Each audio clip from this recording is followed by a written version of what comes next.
Hello and welcome back to Custom Gamer. My name is Daz and this is the show where we talk about level design while playing cool maps.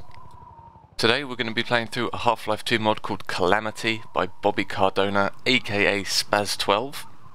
This was released on the 28th of May 2009 and I wanted to do a video about this map because it does some things really well and some things that I didn't really like too much, and it's always interesting to have that balance of good and bad to talk about in a video. So let's have a look.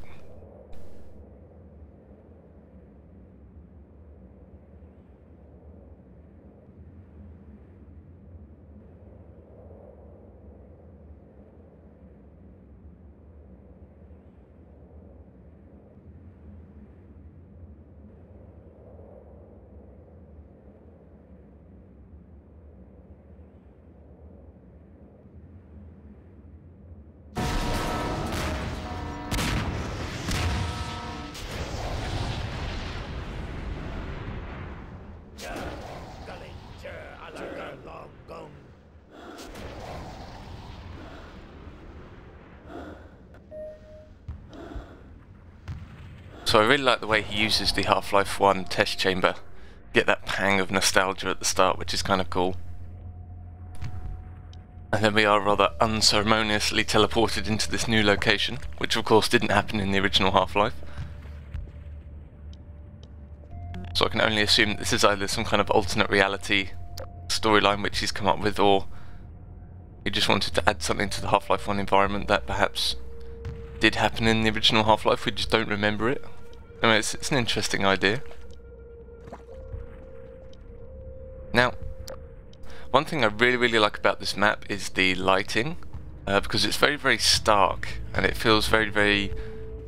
I don't think there is any color correction used, but it feels very desaturated in the environment. Like there's a lot of just kind of grey and white light, which makes everything feel very dingy.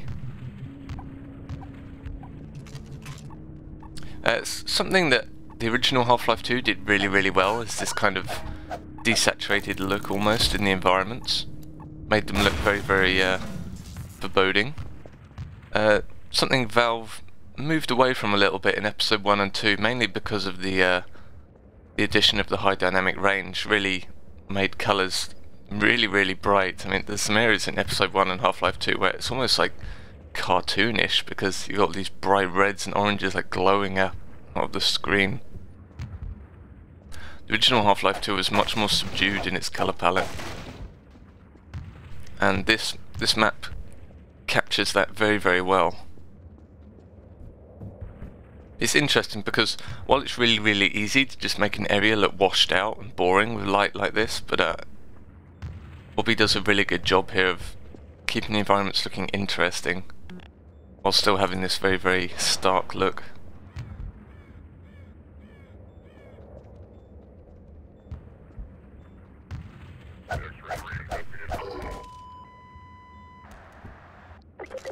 Biosignal for protection team unit X-ray 3.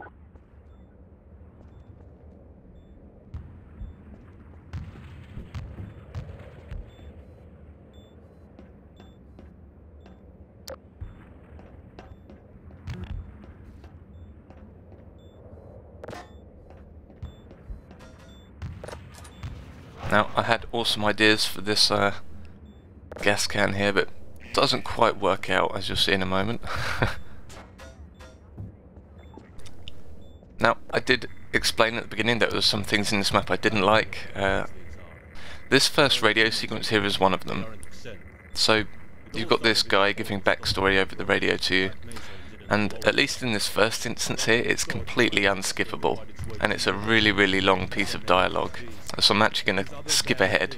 We're basically locked in this room until he finishes talking, and it's literally 5 or 6 minutes of him talking to you, and there's nothing you can do while you just have to listen to him. And then of course this script happens after he's finished. Worst gas can 2013.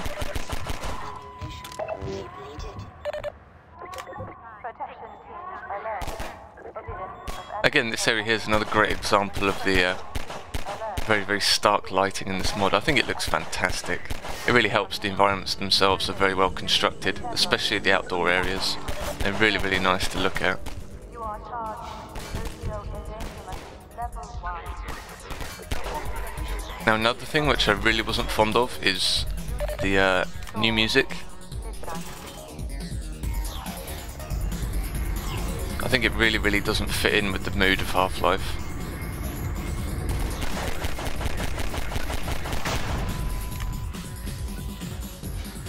I mean, Half-Life does have kind of up-tempo music like this, but it's very, very kind of, how to describe it, I suppose industrialized, whereas this feels more like a dance floor anthem. I think it really doesn't fit in my opinion. It's quite loud as well.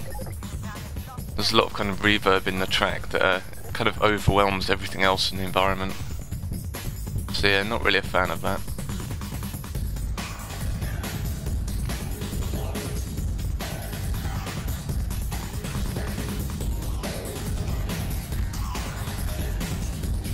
Really nice skybox here as well. You've got kind of destroyed buildings off in the distance. Makes the area feel very, very large, which is good.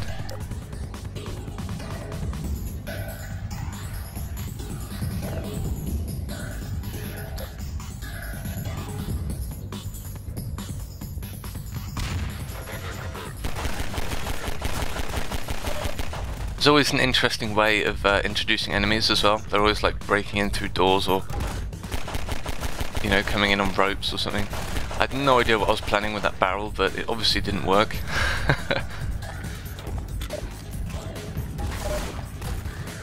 A lot of these initial encounters can be quite brutal because you've only got a pistol. You run in here next to these combines and grab their weapons.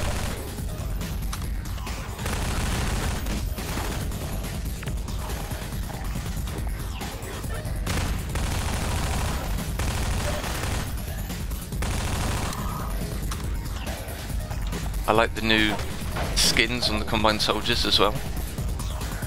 They do look quite nice.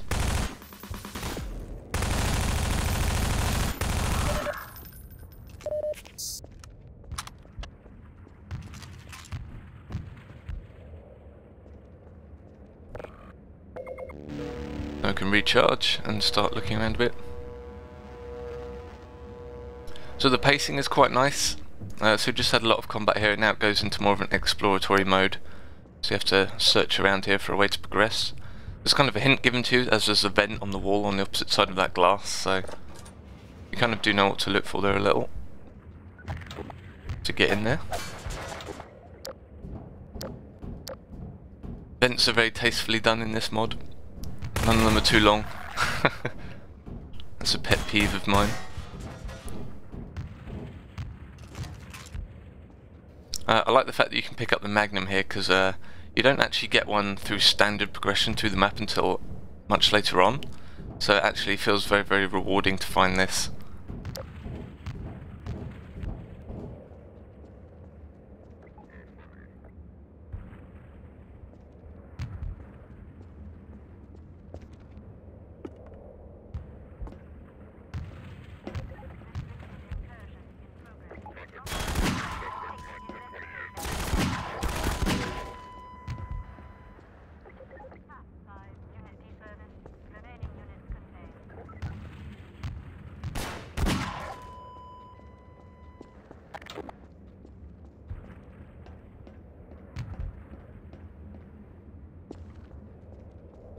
One thing I do like in this kind of whole freight yard area is that the area is actually really, really large. It's just kind of broken up into smaller sections by just tactical placement of all these shipping containers. It's much more obvious a bit later on, but yeah, the areas are actually huge. There's just kind of shipping containers placed in gaps and stuff like that to create artificial walls in the environment to break it up into smaller chunks, which works really, really well, I think.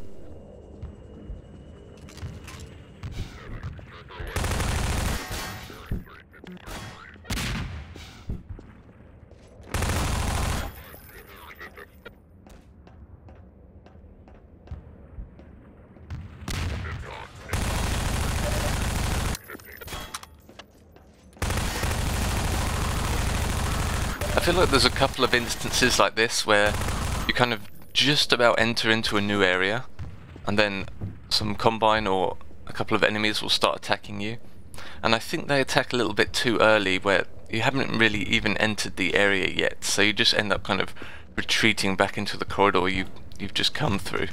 This happens quite a lot in this map, where I think if the author had just waited, even in some cases just a couple of seconds more before introducing the enemies into the environment, the player would actually, you know, have a chance to get into the environment before being attacked.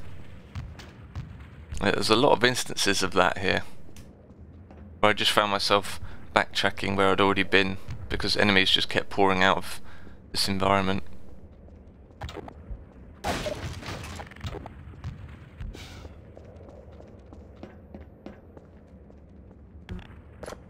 Nice little diversion there to find some supply crates. Generally I think the like power-up, I shouldn't say power-ups, that's more of a Quake thing, but the placement of, I suppose, items in the environment is really, really good here. Generally supply crates are certainly less plentiful than in most mods, and generally you do have to go out of your way to find them, which I like a lot.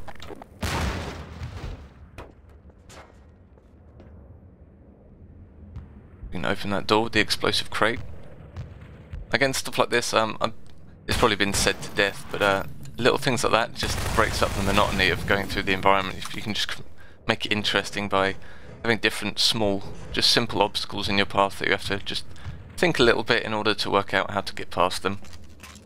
Even stuff like just shooting the padlock to lower the ladder down. Exploding that door to get through it with the barrel. This is stuff the Half-Life series does really, really well. Just keeps progression through the environment interesting.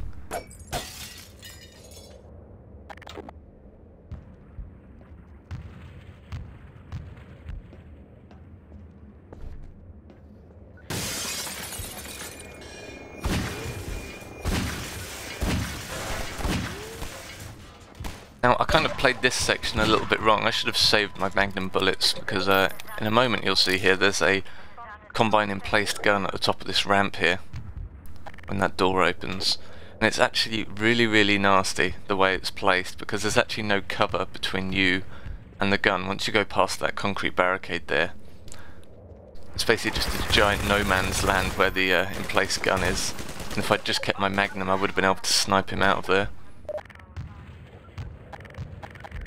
Luckily I do have an SMG grenade, which works just as well. Unfortunately I missed, but it did kind of force the Metro Cop to leave the weapon.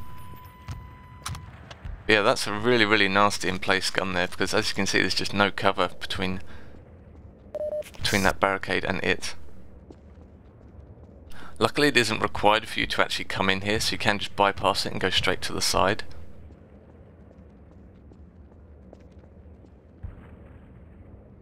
But yeah, it's a pretty nasty position. I would have liked to perhaps have just an extra cover object on the way to it. Even if it was just like a couple of barrels or something you could just use as temporary cover.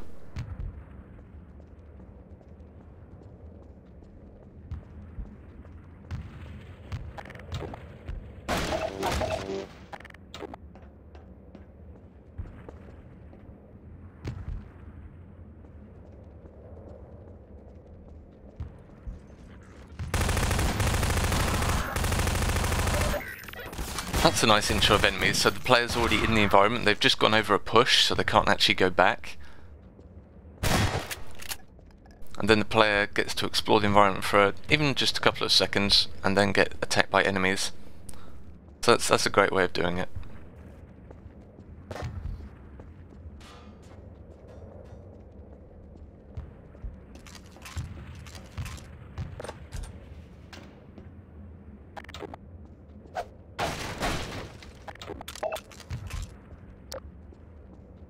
This is a nice secret area. I like this because it's hinted at with the window in there, so you can actually look through the window and see that there's a room in there. And you just have to go up and check the door to see if you can get in.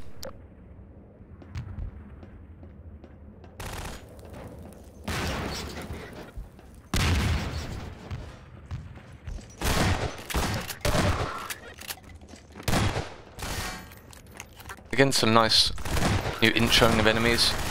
It's very easy to get into a habit of just putting enemies down in the environment and putting them on a move path or something so that they intercept the player. Bobby does some nice scripting here to intro enemies. Things like shooting the explosive barrels, and that's a great little touch. Now we can pick up the gravity gun, which is nice. And all the radios from now on are optional, so you don't have to listen to them. There's no kind of scripting blocking your path. It was just that first one that really annoyed me. Communication is short and supplies are almost gone. We're trying to fight our way out of the city, but it's just hell out there. These damn bastards are everywhere and they are killing anybody they goddamn see. The rest of the resistance are fighting. I've got to clear this obstacle in order to proceed. But it's just not enough. I kind of like this way of doing things because it's kind of like a soft barrier to the player. It just takes them a little bit of time to move the obstacle, and during that time they can actually hear the radio broadcast, and so they're kind of listening to it while they're working, which is so much better than just locking the player in a room and forcing them to listen to this radio broadcast. If you actually give them something interesting to do while they're listening to something, then that's great. Of course, a lot of games that do things like audio logs and broadcasts just let you listen to it while you play, so the sound is actually originating from the player. Like, obviously the BioShock games and things like that have got this down to a fine art by now.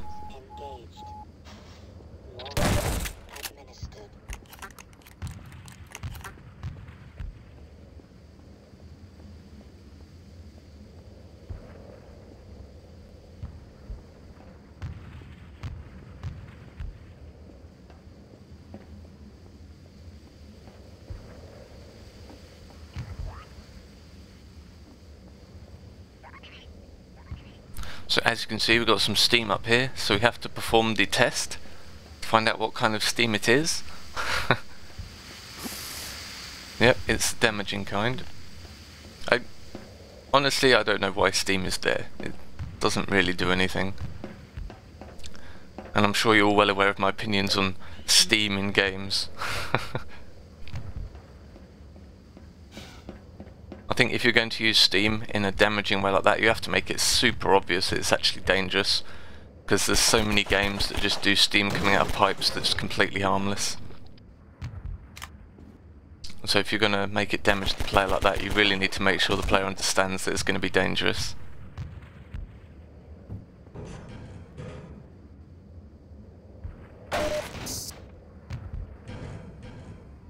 I like the breaking bridge here. Again, it's just another small thing you can do to keep rooms interesting. So the player has an goal in mind to get to the end of the bridge and reach the ladder to go down. That's probably what most players would do here. And then the map author kind of shakes things up a bit by breaking the bridge and forcing the player into the environment sooner than perhaps they would have liked. Puts them on their toes a bit. Because again, you've got all the barnacles around the place. So it's a nice way of doing things.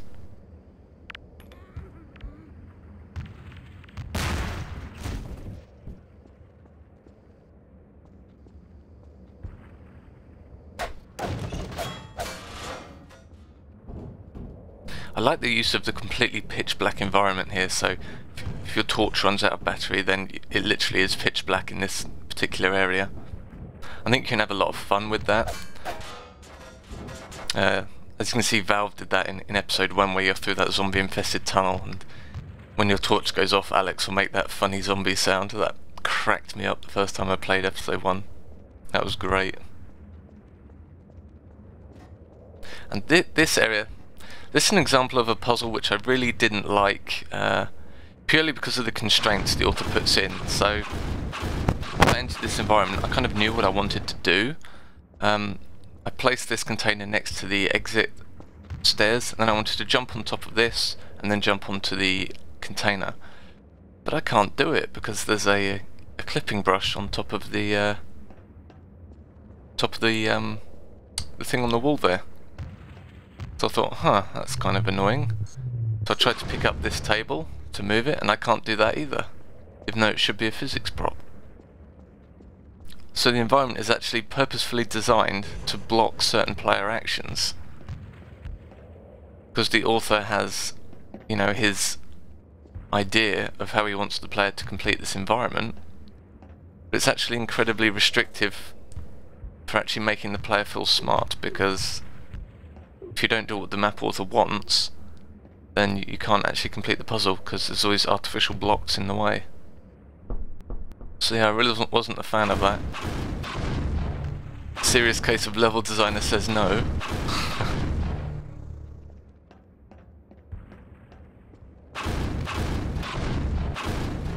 So it's kind of obvious that you have to create like a small bridge with these crates.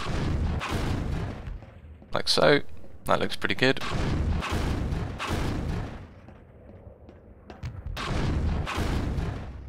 I mean, doing it this way is fine, but I just think like if the player has an idea about how they want to do it, then I don't think level designers should put artificial blocks in the way like this. It just stifles the player's kind of creative input into the puzzle. Of course I completely screw up that jump, so let's just skip ahead, shall we? And boom, there we go. So I mean, the puzzle itself is good, I like the idea of it, but I just don't like the fact that there's artificial blocks in the way to stop the player solving it in the way they want to. Alright, part 2 coming soon.